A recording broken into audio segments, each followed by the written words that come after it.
The British murdered our president with the help of these traitors, like the Dulleses and their friends, in order to eliminate the United States from its role in the world and from its rightful place as a leader of the world.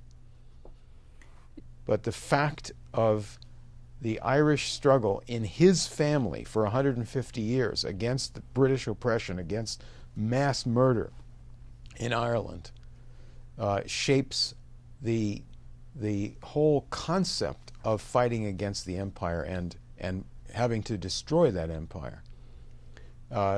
His great-grandfather, his father's grandfather, was forced to leave Ireland, both as a pro-revolutionary and as a victim of the destruction of the economy and the demographics there in the enforced famine in the late 1840s, when the British Army was there supervising the export of food and starved most of the people there, and starved millions to death. They lost about 2/3 of the population of Ireland in this genocide by the British. And the Irish understood this as deliberate depopulation and destruction of the country. So this is the background burning in his mind and in the mind of his relatives, that is helping him to understand what Franklin Roosevelt, his commander-in-chief in battle, was up against in this imperial system. And he saw the empire as the same thing and the organizing principle of fascism that we fought against in World War II. He saw that problem in his father. The British Empire as the organizers of the Hitler-Mussolini regimes.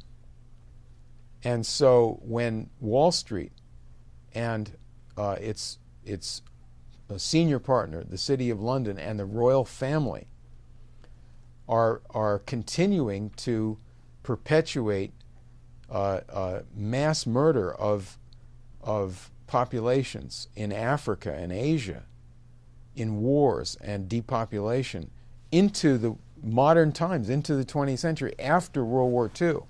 And the U.S. government's going along with that and abetting that under Truman and under the Dulles brothers.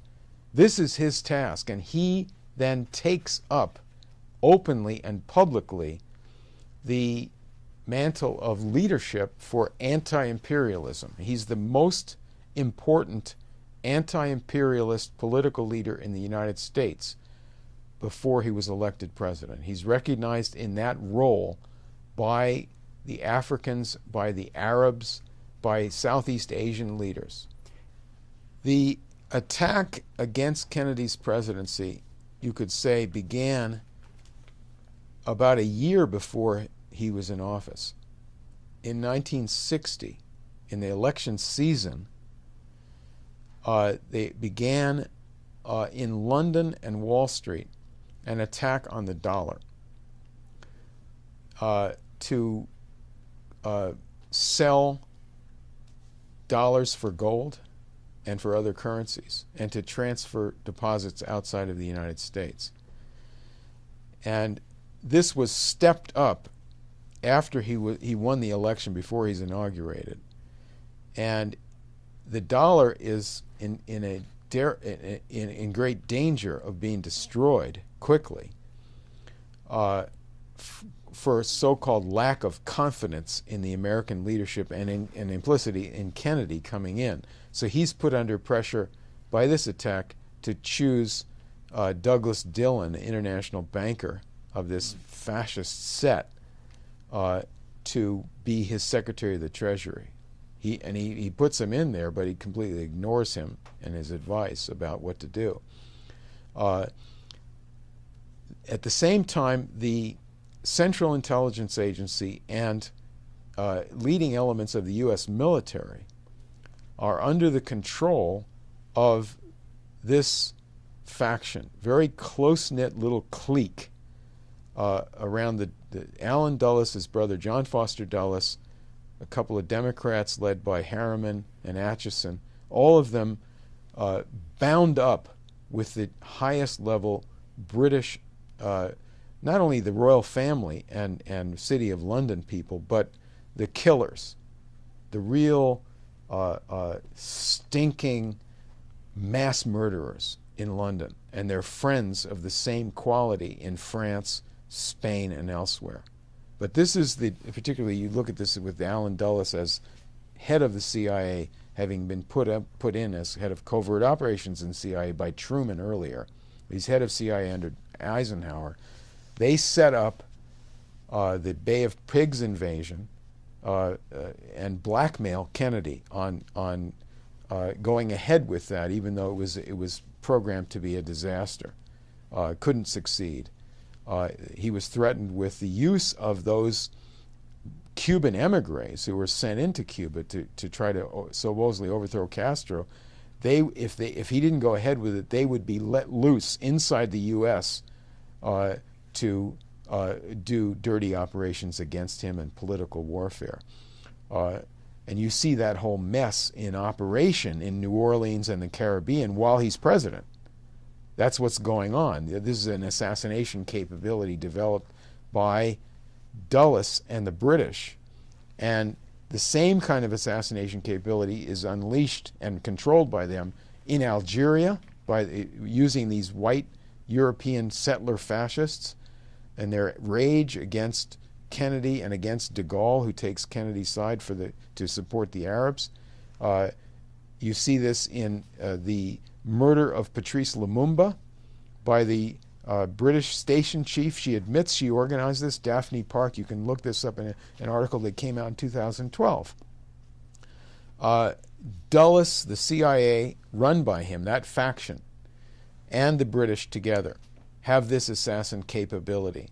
They murdered the president or the prime minister of Congo, Patrice Lumumba, who's a follower of a protege of Kwame Nkrumah, 3 days before Kennedy took office as president, knowing that he would never support this. And it was covert. It only came out. He only learned about this more than a month later.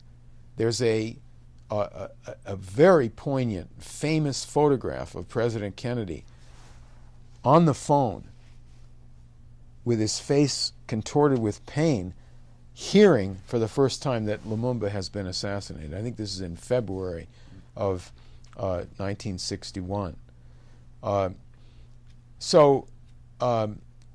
Mattei, his ally, was assassinated by this OAS, the secret army organization of the Algerian fascists, which is coordinated really by British intelligence.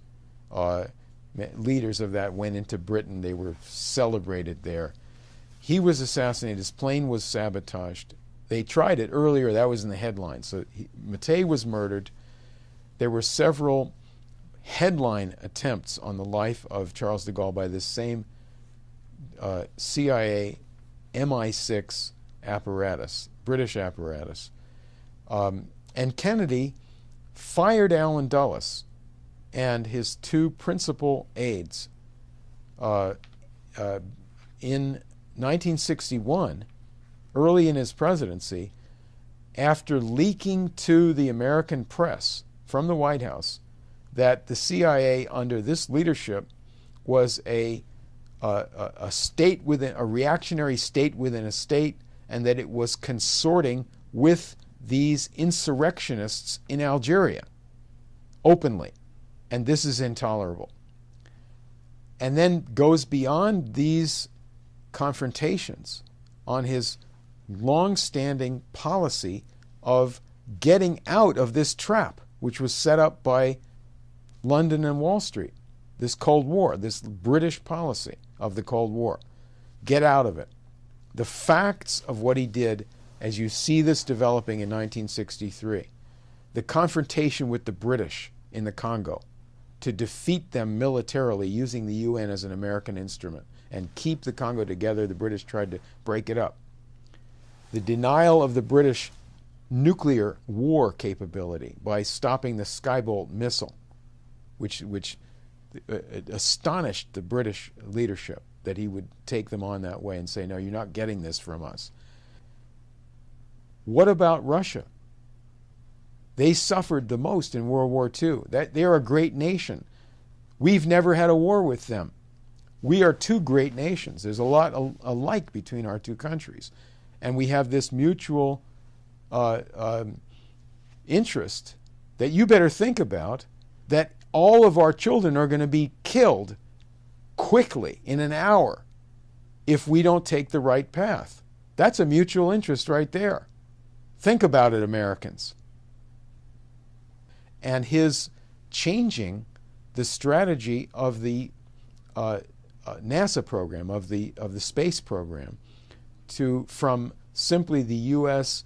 getting ahead of the Russians in the space race to asking for United States-Russian joint missions to the moon and beyond.